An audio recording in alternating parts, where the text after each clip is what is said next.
زانی کو جو دنیا میں سب سے پہلا عذاب ملتا ہے نا، وہ یہ ملتا ہے کہ اس کو اس گناہ کا چسکا لگ جاتا ہے.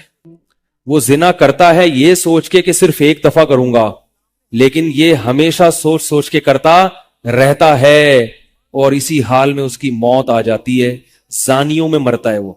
یہ بہت بڑی بھول ہے کہ میں ایک دفعہ گناہ کر لوں پھر توبہ کر لوں گا. اور یہ شیطان اس لیے کرواتا ہے، یار دیکھیں تو صحیح اس گناہ میں لذت کیسی ہے، ذائقہ کیسا ہے. ایسی اللہ کی طرف سے اس پر پھٹکار برستی ہے نا زانی پر، وہ تڑپتا ہے کہ مجھ سے چھوٹ جائے. کسی کو اللہ توفیق دے دیتے ہیں، لیکن عام طور پر کیا ہوتا ہے، گیا بس. اتنا مشکل ہوتا ہے پھر اس کو اس دلدل سے نکلنا. اللہ کہتے ہیں اب گند میں منہ مارا ہے، گند میں رہو. گند کھایا ہے نا، گند کھایا تو اب گند میں رہو. پھر گندگی میں اس کو مزہ آتا ہے پھر وہ. اس لیے اللہ کا واسطہ جن لوگوں سے زنا نہیں ہوا، اللہ کا واسطہ کبھی بھی اس گناہ کے قریب مت پھٹکو. اللہ نے یہ نہیں کہا کہ زنا مت کرو، اللہ نے کہا وَلَا تَقْرَبُوا الزِّنَا، زنا کے قریب مت جاؤ. قریب کیسے قریب جاتا ہے انسان؟ آپ کے گھر میں کوئی رشتہ دار جوان لڑکی آ گئی ہے یونیورسٹی کی، کالج کی، آپ گھر سے باہر نکل جاؤ. بعض دفعہ ایسا ہوتا ہے، لوگ مجھے بتاتے ہیں کہ کوئی میری رشتہ دار خاتون آئی، جوان تھی، کزن تھی، گھر میں تھا، وہ اکیلی تھی، وہ آ گئی تو میری بڑی عجیب کنڈیشن ہو گئی، میں بہت پریشان ہو گیا، بہت مشکل سے بچا. میں ان سے کہتا ہوں آپ گھر سے نکلے کیوں نہیں؟ یہ تو آپ قریب تو چلے گئے نا. جب ایک جوان لڑکی آپ کے گھر میں آئی ہے، آپ کو اس وقت گھر میں نہیں ہونا چاہیے، نکل جاؤ وہاں سے. ایسے دور بھاگو زنا سے، اتنا دور بھاگو.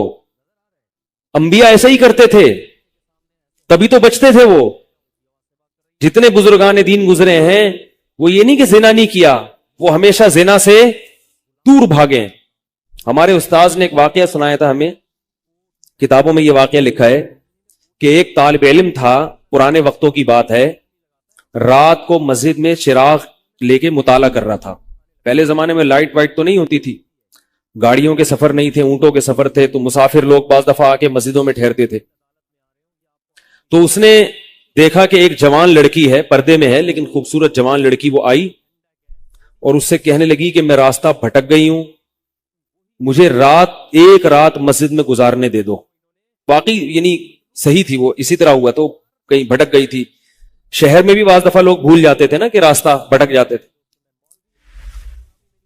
اب یہ پریشان تھا کہ میں اس کو رات کو اگر پناہ دیتا ہوں تو مجھے شیطان برگلائے گا، اور اس لڑکی کو اگر میں پناہ نہیں دیتا تو یہ کہاں جائے گی رات کو، کوئی اور اس کی عزت سے کھیلے گا.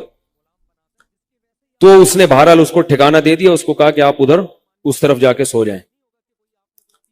نتیجہ کیا نکلا ہے کہ وہ لڑکی اس کو دیکھ رہی تھی یہ کرتا کیا، اس کو بھی اپنی عزت کا ڈر تھا نا کہ کہیں یہ دست درازی نہ کرے. تو یہ نوجوان جس چراغ میں مطالعہ کر رہا تھا، مطالعہ کرتے کرتے اس کی آگ میں اپنی انگلی لے کے جاتا اور اس کو جلاتا. جیسے ہی وہ جلنے لگتی تو اس انگلی کو واپس کھینچ لیتا، ایک دم تپش آگ لگتی نا، واپس کھینچتا. پھر تھوڑی دیر بعد یہ انگلی اس میں لے کے جاتا، پھر واپس کھینچتا. پوری رات یہ کرتا رہا ہے اور اپنی انگلی کو جلاتا رہا ہے. صبح جیسے ہی ہوئی ہے، اس نے فوراً، صبح صادق ہوئی نا فجر کی اذان کا وقت، اس نے فوراً اس لڑکی سے کہا یہاں سے چلی جاؤ، فوراً یہاں سے فوراً چلی جاؤ. اس نے کہا اللہ کی قسم اس وقت تک نہیں جاؤں گی جب تک تم یہ معاجرہ نہیں بتاؤ گی، رات تم نے کیا ہے. تو کہنے لگا یہ میرا اور اللہ کا معاملہ ہے، میں تمہیں نہیں بتا سکتا. اس نے پھر اللہ کا واسطہ دے کے کہا، اس نے کہا میں جاؤں گی نہیں یہاں سے جب تک بتاؤ گے نہیں. اس نے کہا شیطان مجھے ورغلا رہا تھا کہ ایک جوان لڑکی ہے، اجنبی ہے، کوئی دیکھنے والا نہیں ہے، کوئی دیکھنے والا نہیں ہے، تو زنا کر لو اس سے، کوئی دیکھنے والا نہیں ہے. شیطان مجھے لے کے جاتا تھا تو میں اپنی انگلی آگ میں جلاتا تھا، اپنے نفس کو یہ سمجھانے کے لیے کہ دنیا کی آگ برداشت کر سکتا ہے، جہنم کی بھی برداشت کر لینا، جہنم کی بھی برداشت کر لینا. پھر اور اگر تجھ سے یہ برداشت نہیں ہو رہی تو وہ کیسے برداشت کرے گا؟ کہہ رہے جب میں آگ میں جلنے لگتا تھا نا تو میری چیخ نکلتی تھی کہ یار یہ نہیں ہو رہی تو وہ کیسے برداشت ہوگی. حدیث میں آتا ہے جہنم کی آگ دنیا کی آگ سے 70 گنا زیادہ گرم ہے، 70 گنا زیادہ گرم. جب نبی صلی اللہ علیہ وسلم نے صحابہ کو یہ بات بتائی ترمذی کی حدیث ہے کہ صحابہ کے سینے سے رونے کی ایسے آوازیں آنے لگی جیسے ہانڈی کھولتی ہے، ایسا روئے صحابہ، حالانکہ صحابہ گناہوں سے بچتے تھے، اتنا روئے ہیں کہ سینے کے جیسے ہانڈی کھول رہی ہوتی ہے ایسے ان کے سینے سے رونے کی آوازیں آئیں، اور عرض کیا واللہ انہا لکافیۃ یا رسول اللہ، یا رسول اللہ یہ دنیا کی آگ بہت تھی عذاب دینے کے لیے، اللہ نے اس کو بھی 70 گنا زیادہ گرم کیا ہے۔ تو اس نے کہا کہ میرے دل میں گناہ کا خیال آتا تھا، میں کیا کرتا تھا، اپنے آپ کو جلاتا تھا جب چیخ نکلنے لگتی، تو اس طرح پوری رات میں نے اپنے نفس کو روکا ہے گناہ سے۔ تقوی کی برکات ہوتی ہیں۔ اس لڑکی نے کہا، اب گھر میں جا کے اپنے والد سے کہا کہ میں اگر نکاح کروں گی تو صرف کس سے کروں گی، اس نوجوان سے، عفیف اور پاک دامن ہے۔ تو کتابوں میں لکھا ہے کہ اس کے باپ نے اس کا نکاح دیکھو حرام سے بچایا، اللہ نے حلال طریقہ رکھ دیا۔ تو جو بھی زنا سے بچتا ہے نا، یاد رکھو جیسے زنا کرنے کا عذاب بہت سخت ہے، ایسے ہی کسی کو زنا کا موقع ملے اور وہ بچ نکلے، اس کا ثواب بھی بہت زیادہ ہے۔ تاریخ میں جن ہستیوں کو بھی زنا کا موقع ملا اور انہیں موقع ملنے کے باوجود زنا نہیں کیا، ان کو اللہ نے دنیا میں بھی بہت نوازا ہے۔ میں اکثر ایک واقعہ سناتا ہوں، ہمارے ایک دوست ہیں امریکہ میں، بلکہ امریکہ سے بھی ایک دور علاقہ ہے، اس کا جگہ کا نام میں بھول گیا، انہوں نے میرا یہ بیان سن کے مجھ سے ملنے کے لیے آئے تھے، وہ مجھے پہچان گئے یہ بیان سن کے، ممکن ہے یہ بھی میرا یہ بیان سنے، وہ یہ میرے والد صاحب کا واقعہ ہے۔ میرے والد صاحب جب امریکہ گئے، کنوارے تھے اس وقت، میرے والد صاحب بہت ہینڈسم تھے، خوبصورت تھے، اور اتنا چوڑا تو ان کا سینہ تھا اور ایسی چوڑی چوڑی کلائیاں تھیں، بہت ماشاءاللہ اللہ نے ان کو مردانہ وجاہت دی تھی، اور آواز ایسی تھی جیسے ببر شیر ہوتا ہے، بہت ہی خوبصورت آواز، بڑی زبردست پرسنالٹی تھی۔ آپ جائیں ابھی ہمارے محلے میں جا کے لوگوں سے پوچھیں کیا خوبصورت پرسنالٹی تھی والد صاحب کی ہمارے۔ جب انتقال ہوا ہے نا میرے والد صاحب کا، تو پورا محلہ رو رہا تھا، پورا محلہ۔ مسجد کے امام صاحب جب بھی جنازے کا اعلان کرتے تھے نا تو روتے نہیں تھے، ہزاروں میتوں کا اعلان کیے تھے۔ میرے والد صاحب کا جب مسجد کے امام صاحب اعلان کر رہے تھے، 3 دفعہ اعلان کیا، تینوں دفعہ روئے ہیں، اتنی لوگوں کو ان سے محبت تھی۔ تو یہ کیسے ہو گئی، یہ کیسے ہو گئی؟ کیوں اللہ نے ان کی محبت لوگوں کے دلوں میں رکھ دی، اور کیوں اللہ نے ان کو اتنا نوازا؟ والد صاحب نیوی میں تھے، امریکہ جب فرسٹ ٹائم جہاز گیا ہے، کنوارے تھے اس وقت، تو کنوارا لڑکا پاکستانی یا انڈین ہو، پہلی دفعہ امریکہ جائے، وہ بھی کنوارا، کوئی روکنے ٹوکنے والا نہ ہو، اور گناہ کی دعوت ملے، بچنا کتنا مشکل ہے۔ تو والد صاحب، یہ میں نے والد صاحب سے براہ راست نہیں سنا، ہمیں ایسی باتیں والد صاحب نہیں کرتے تھے، کسی ذریعے سے سنا میں نے کہ تمہارے والد صاحب نے یہ واقعہ ہمیں سنایا، کسی نے مجھے بتایا۔ کہتے ہیں کہ جب وہ گئے تو ایک خوبصورت انگریز لڑکی آئی اور ان کو گناہ کی دعوت دی۔ اب ایک دم پہلی دفعہ کسی پاکستانی نے یہ چیز منظر دیکھا ہو، ٹھیک ہے نا، امریکہ کا ایک منظر ہوتا ہے نا، اب تو لوگ موویز میں اتنا دیکھ چکے ہوتے ہیں نا، اس وقت تو ڈرامے فلمیں بھی نہیں ہوتی تھی، موویز بھی نہیں ہوتی تھی، تو پہلی دفعہ ہی دیکھا تھا یہ ایسا منظر، تو وہ گھسیٹ کے لے گئی اپنے گھر۔ جب یہ کہیں گھر پہ گیا ہوں نا تو مجھ پہ اللہ کا خوف آ گیا، میں کہا یہ کیا کر رہا ہوں، وہاں جا کے واپس بھاگے ہیں۔ ادھر پہنچنے کے بعد وہ عورت غصہ ہو رہی تھی کہ اگر تم نے یہ کام کرنا نہیں تھا تو میرے ساتھ آئے کیوں میرا خرچہ کرایا، تم نے کیوں خرچہ کرایا میرا؟ تو آدمی اور شرمندہ ہو جاتا ہے نا کہ یار۔ تو والد صاحب کہتے ہیں کہ میرے دل میں خیال آیا کہ میں نے زندگی میں کبھی یہ گناہ نہیں کیا، اور میں یہاں پہلی دفعہ آیا ہوں، اگر میں اس گناہ میں پڑ گیا اللہ کی نظر مجھ سے ہٹ جائے گی۔ واپس بھاگے۔ بڑا مشکل ہوتا ہے ایسے موقع پہ۔ اس وقت ان کی عمر ہوگی 22 یا 23 سال، زیادہ سے زیادہ 24 سال ہوگی، تو بھاگے ہیں واپس۔ تو والد صاحب کہتے تھے، جنہوں نے مجھے یہ واقعہ سنایا، کہ مجھے کہنے لگے کہ تمہارے والد صاحب کہتے تھے کہ اس کے بعد میری زندگی میں کیا آیا ہے؟ انقلاب۔ پھر اللہ نے قرآن کی تلاوت کی توفیق دی، حفظ قرآن تھا، بھول چکے تھے، روزانہ ایک قرآن پڑھنے کا معمول بنا پھر، تاکہ قرآن دوبارہ یاد ہو جائے۔ جہاز پہ 3 سال امامت کی، داڑھی بڑی رکھ لی ماشاءاللہ، اور پھر اتنی عزت اللہ نے ان کو دی۔ اللہ نے ان کے، ہمارے سب بھائی ماشاءاللہ داڑھی والے ہیں، سب بہنیں شرعی پردہ کرتی ہیں، سب بھابیاں پردہ کرتی ہیں۔ گھر میں کیا آ گیا پورا، حالانکہ اس وقت شادی نہیں ہوئی تھی، لیکن یہ اثرات کہاں منتقل ہوئے ہیں؟ خاندان میں پورے۔ پورے خاندان میں منتقل ہو گئے نا. انتقال ہوا تو جنازہ میں نے پڑھایا والد صاحب کا.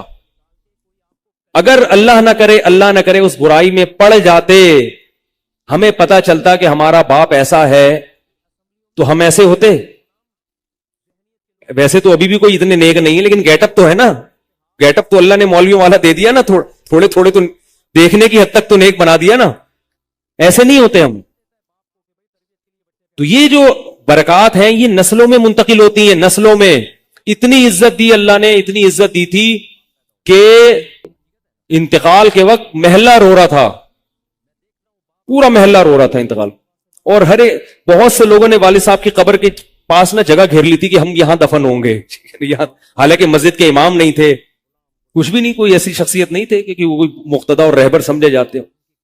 تہجد کا معمول تھا, تلاوت کا معمول تھا, اور میں نے خود بھی کئی دفعہ نوٹ کیا, ایسا لگتا تھا ان کے منہ سے خوشبو آتی ہے, ایسا محسوس ہوتا تھا.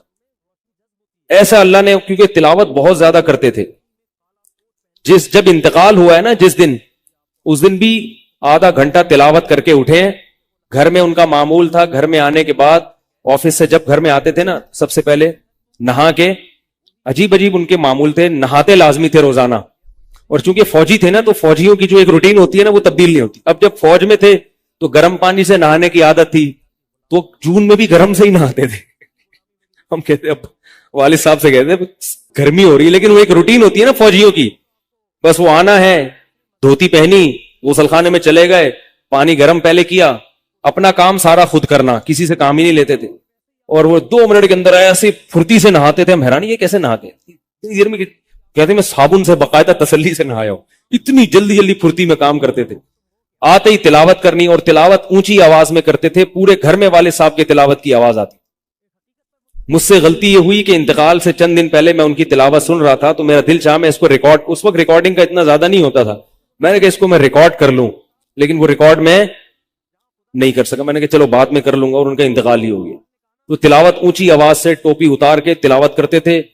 تو جس دن انتقال ہوا ہے, اور اللہ سے کہتے تھے کہ اللہ کسی کا محتاج نہ بنانا, ساری زندگی کسی سے خدمت نہیں لی, صرف جو ہے نا کمر دبواتے تھے بیٹوں سے اپنے, تو مجھ سے بھی دبواتے تھے. میرا یہ انگوٹھا بڑا مضبوط ہو گیا ہے, وہ کمر پہ نا ان کے یہ ایسے مالش کر کے, ایسے کمر پہ میں مالش کرتا تھا والد صاحب کی, یہ تیل لگا کے نا ادھر, تو میرے انگوٹھے میں بڑی طاقت پیدا ہو گئی تھی. مجھے کہتے تھے یار تم ہو باریک سے, میرے باقی بھائی ذرا, لیکن یار تمہارے ہاتھ میں بڑی طاقت ہے. تو میں کہتا تھا کہ یہ میرے ہاتھ میں طاقت نہیں ہے, یہ مالش کر کے نا یہ انگوٹھا بہت مضبوط ہو گیا ہے. تو کیا تھا, تلاوت کی انتقال سے پہلے, اور بار بار دعا کیا کرتے تھے کہ اللہ بستر پہ لیٹوں نہیں. زندگی میں ہم نے کبھی نہیں دیکھا والد صاحب بستر پہ لیٹے ہوں, یعنی بیمار ہو کے لیٹے ہوں, اپنا سارا کام پھرتیلی پن سے کوئی بالکل. تو وہی ہوا, موت کے وقت بھی ایسا ہی ہوا. آئے ہیں, تلاوت کی ہے, پھر اس کے بعد گئے عشاء کی نماز پڑھنے, صف میں بیٹھے ہوئے تھے کہ گر گئے. صف سے اٹھا کے ان کو ہاسپٹل لے کر گئے, نماز کی اقامت ہو رہی ہے, اور وہیں اٹیک ہوا, اور وہی ان کا قبر کا سفر. کتنی اچھی موت دی اللہ تعالیٰ نے, کہ ایک دن کیا ہوا, بارش میں بھیگتے بھیگتے آئے ہیں گھر میں, اور فوراً نماز کے لیے گئے. تو والدہ نے کہا کہ بھائی ابھی بارش ہو رہی ہے. انہوں نے کہا اللہ بولے گا آفس سے یہاں تک پہنچ گئے, اور اب یہاں سے مسجد تک نہیں جا رہے, اللہ کو بھی منہ دکھانا ہے. ایسے نماز کے پابند. سعودی عرب میں جب عمان میں ان کی جاب تھی, کئی گھنٹے کا گرمیوں کا روزہ ہوتا تھا, لوگ چھوڑ دیتے تھے. والد صاحب کہتے تھے مر جاؤں گا, رمضان کا روزہ نہیں چھوڑوں گا, کچھ بھی ہو جائے. رمضان کا روزہ کیسے چھوڑ, تراویح کبھی نہیں چھوٹتی تھی, رمضان کا روزہ کبھی نہیں چھوٹتا تھا. میں یہ نہیں کہہ رہا کہ کوئی برائی تھی نہیں ان میں, ایسی کسی کی تعریف کرنا غلط ہے, مگر اللہ نے مجموعی لحاظ سے ان میں بڑی صفات رکھی تھی. یہ صفات کیسے پیدا ہوئیں؟ اللہ نے ایک برائی سے بچنے کی توفیق دی. تو میں نے یہ تو اسی میں ان کی موت واقع ہوئی ہے. اور رات کو 12 بجے انتقال ہوا. ان کے سارے کام ایسے ہوتے تھے, موٹے موٹے کام اور چپکے, شو بازی کا بالکل بھی شوق نہیں تھا ان کو. حج, ہمارے محلے سے جب کوئی حج کرنے جاتا تھا نا, 6 مہینے پہلے اعلان ہوتا تھا فلاں صاحب حج پہ جا رہے ہیں, لوگ پہلے سے آ کے نا ان سے دم کروانا. اب تو لوگ بہت حج پہ جاتے ہیں, اس وقت یہ 25 سال پرانی بات کر رہا ہوں میں, اس وقت حاجی کی بڑی ویلی ہوتی تھی. حج پہ جو جانے والا ہوتا تھا نا, لوگ اس سے پہلے سے ماشاءاللہ حج پہ جا رہے ہیں. ہمارے امام صاحب پوری رننگ کمنٹری شروع کرتے تھے اسپیکر پہ, اب وہ حج پہ جانے والے ہیں, اب ان کا نام آ گیا ہے. جنازے کی بھی رننگ کمنٹری ہوتی ہے ہمارے محلے میں, اللہ امام صاحب کی مغفرت فرمائے, انتقال ہو گیا ان کا بھی. اس کو لوگ کہتے تھے یہ رننگ کمنٹری شروع کر دیتے ہیں. جنازے کی چارپائی اٹھ چکی ہے, تمام حضرات سے گزارش ہے کہ جنازہ گاہ میں پہنچ جائیں. اب جنازہ گھر سے نکل چکا ہے, میت کو غسل دیا جا چکا ہے, عیدی سینٹر سے لاش گھر میں آ چکی ہے. پوری نا کمنٹری ہوتی تھی. تو وہ جنازے کی بھی کمنٹری, اور اگر کوئی بیمار ہوتا تھا محلے کا تو اس کی بھی کمنٹری. آغا خان میں داخل ہیں, ان کے پتے میں ڈاکٹر نے پتھری بتائی ہے. غفار بھائی کے تمام حضرات سے گزارش, دعا کی گزارش ہے کہ اللہ ان کو شفائے کامل عاجل عطا فرمائے. پورا محلہ دعا کر رہا تھا, اللہ غفار بھائی کے پتے کی پتھری نکال دے. ٹھیک ہے, وہ چونکہ سیاسی تھے, جمعیت کے تھے, تو وہ پوری نا سیاست سے لے کے چلتے تھے ہر چیز. تو والد صاحب اب جب حج پہ جاتا تھا کوئی, تو اس کی پھر وہ جب حاجی صاحب آتے تھے ان کا بڑا استقبال. ہمارے والد صاحب کو یہ چیزیں پسند نہیں تھی. والد صاحب حج کر کے گئے پتہ ہی نہیں چلا, اور واپس کسی کو بولٹن مارکیٹ میں ملے. اس نے کہا ہم نے تو سنا تھا آپ حج کرنے گئے ہوئے. والد صاحب نے کہا میں بھی ابھی آیا ہوں. میں نے کہا ذرا بولٹن مارکیٹ سے ذرا ٹچ کرتا ہوا گھر چلو. ایک تھیلا تھا ان کے پاس, اسی تھیلے میں حج بھی ہو رہا ہے. پوری دنیا دیکھی تھی والد صاحب نے, پوری دنیا کا سفر کیا. بتاتے تھے کہ چین اور آسٹریلیا یہ 2 ملک ایسے ہیں جہاں میں نہیں گیا, باقی دنیا کا کوئی ملک ایسا نہیں ہے جس میں گیا نہ ہوں. لیکن اتنی سادگی کہ آپ کہیں گے کہ شاید یہ کبھی انڈا موڑ بھی نہیں آئے ہوں گے. کوئی شوبازی نہیں, ایسے چپکے سے گئے ہیں اور حج کر کے چپکے سے واپس. شہرت پسند نہیں تھی, بالکل پسند نہیں تھی شہرت. تو کوئی بھی کام ہے بس آرام سے چپکے سے کر لیے. ختم قرآن کے موقع پر ہمارے امام صاحب نا سب کو بلاتے تھے. ہاں بھائی, اب تو والد صاحب کو پسند نہیں ہوتا تھا کہ نام لیا جائے میرا. تو یہ چیز لوگ ان کی پسند کرتے تھے. تو ان کی موت بھی ایسے ہی ہوئی ہے چپکے سے. رات 12 بجے انتقال ہوا. میں مدرسے میں تھا, ہم لوگ پہنچے, ہم تو حیران ہو گئے یہ کیسے ہو گیا بھائی ایک دم. تو ان کو غسل دیا, اور فجر کی نماز کے بعد جنازہ تیار تھا. فجر میں نمازی کم ہوتے ہیں. اعلان ہوا فجر کے بعد. جب پبلک ہمارے گھر آنا شروع ہوئی ہے تو جنازہ پڑھ کے ہم ان کو دفنا چکے تھے. لوگ کہہ رہے تھے یار یہ اتنی بڑی شخصیت, اتنے محبوب دنیا سے چلے گئے اور ہمیں پتہ بھی نہیں. ہم نے کہا بھائی گئے ایسے وقت پر ہیں, وہ سونے کا وقت ہوتا ہے, اس وقت اعلان ہوا تھا, مگر ظاہر ہے آپ کو پتہ نہیں چلتا. تو ایسے ہی چپکے سے خاموشی سے چلے گئے, خاموشی چلے گئے. تو لوگ یہی کہہ رہے تھے یار یہ نہ انہوں نے دنیا میں کبھی خدمت لی ہے, ٹھیک ہے نا, جنازے میں بھی کسی کو پریشان نہیں کیا, ایسے 2 صفیں ہوئی تھی جنازے کی, بس چلے گئے. تو کیسا اللہ نے چلتے پھرتے نماز کی حالت میں ان کو اٹھایا ہے. تو یہ میں نے یہ واقعہ سنا ہے نا, تو ایک صاحب باربڈوس سے شاید ملنے کے لیے آئے مجھ سے. تو مجھ سے وہ بیان انہوں نے سنا, پہلے میرا بیان سنتے تھے, مجھے پہچانتے نہیں تھے, امریکہ کی کسی ریاست میں تھے یا باربڈوس میں واللہ عالم. تو مجھ سے ملنے کے لیے آئے, مجھے کہنے لگے یار آپ حافظ مسعود صاحب کے بیٹے ہیں. میں نے کہا ہاں. کہہ رہا یار میں آپ کا بیان کب سے سن رہا ہوں, آپ کو پہچانتا نہیں تھا. آپ نے ایک دن ممبر پہ واقعہ سنایا, تو یہ واقعہ تو آپ کے والد صاحب کا واقعہ ہے, اور یہ میرے والد صاحب آپ کے والد کا واقعہ مجھے سنا کے امریکہ بھیجا تھا انہوں نے کہ بیٹا حافظ مسعود صاحب کی طرح زندگی گزارنا, امریکہ جا رہے ہو جیسے وہ بچے تھے تم بھی بچنا. تو کہہ رہے آپ کے تو والدہ کو بھی جانتا ہوں میں, آپ کے تو گھر ہم لوگ پڑھنے آتے تھے, ہماری دادی سے انہوں نے پڑھا ہے, یعنی ہمارے بہت کلوز تھے وہ لوگ. وہ امریکہ چلے گئے, حوادث سے زمانہ ان کو امریکہ لے گئے, ٹھیک ہے نا. تو کہنے لگے کہ جب میں نے یہ آپ کے روزانہ بیان سنتا تھا, یہ واقعہ سنا, تو پھر میں حیران ہوا کہ یار آپ تو بہت, پھر میرے بھائی بھی ان کو جانتے ہیں. تو وہ انہوں نے بتایا کہ یہ واقعہ تو آپ کے والد صاحب کا جب مجھے پتا چلا نا, تو مجھے پھر پتا چلا آپ ان کے بیٹے ہیں. تو مجھ سے ملنے آئے اسپیشل یہاں پہ. تو یہ میں کیوں واقعہ سنا رہا ہوں کہ دیکھو بھائی, جیسے زنا کرنا بہت بڑا جرم ہے, ایسے ہی زنا سے بچنا اگر موقع ملے کسی کو تو بہت بڑی نیکی ہے. یوسف علیہ السلام کو اللہ نے کیسا نوازا کہ نہیں نوازا, بچے تھے وہ. تو بھائی کرنے والے بہت ہیں, بچنے والے تھوڑے ہیں. تو کرنے والوں میں اگر اپنا شمار کرو گے تو جہاں بہت سارے لوگ ہیں مزے کی زندگی گزاری, تھوڑے دنوں کے لطف اور مزے ہیں, اس کے بعد دنیا کا سکون بھی گیا اور آخرت میں جہنم کی آگ. اور اگر بچنے والوں میں آ گئے تو ان تھوڑے لوگوں میں اللہ شامل کر لیں گے جو تھوڑے شکر گزار ہوتے. لیکن اس کا یہ مطلب نہیں ہے کہ ایسا ماحول کریٹ کرو کہ پھر آپ کو بچنے کا موقع ملے, دور بھاگو. میں نے بتایا نا, کوئی لڑکی گھر میں آتی ہے, باہر نکل جاؤ گھر سے, بولے بھائی تنہائی میں نہیں, میں تو اس کی احتیاط کرتا ہوں. کوئی جوان خاتون اگر مسئلہ پوچھنے آ جائیں, بوڑھی ہے تو کوئی اتنا مسئلہ نہیں ہے, جوان خاتون ایسا ہوتا ہے بعض دفعہ خواتین کو تو ماحول کا نہیں پتا ہوتا, اب وہ آئی ہیں, میں گھر میں کوئی نہیں ہے, آگے دروازہ بجا رہی ہے, مفتی صاحب گھر میں مسئلہ پوچھیں. گھر میں نہیں بیٹھوں گا, سڑک پہ کھڑے کھڑے پوچھو, ٹھیک ہے نا, بے احترامی ہے. گھر میں آنا ہے تو پھر مسجد کے کسی خادم کو یا کسی بندے کو گھر میں بٹھاؤں گا.